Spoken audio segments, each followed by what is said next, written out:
என்ன யாரோ அழுகுற சத்தம் கேக்குது. டேய் தம்பி, ஏன்டா அழுதுகிட்டு இருக்க? ப்ளீஸ் வினிதா, என்ன நம்ப வினிதா, என்ன புரிஞ்சுக்க. இப்ப நீ மட்டும் என்னை நம்பல, இந்த கம்பியால அப்படியே கையை கரிச்சு கரிச்சு கரிச்சு கரிச்சு. டேய், ஒரு பொம்பளை பிள்ளைக்காக இப்படி எல்லாத்தையும் விட்டுட்டு போறேன்ற? வீட்டுல நாங்களா உங்களுக்கு இல்லையா? அக்கா, யாரு நான் வேற யாரு கூட பேசுறேன்னு நினைச்சிட்டு இருக்காக்கா, என்ன நம்பவே மாட்டாக்கா. இதுக்கு மேல நான் எதுக்கு வாழணும்? கூட நான் அவகிட்ட பேசுறேன். அவன் லைன்ல தான் இருக்கா. அந்தாக்கா.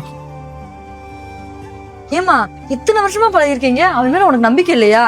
உனக்கா பாரு, அவன் சாகுற நிலைமைக்கு போயிட்டியா. இதுலயே தெரியல அவன் மேல எவ்வளவு லவ் வச்சிருக்கான்னு சொல்லிட்டு. காதல்ல நம்பிக்கை தான் முக்கியம்.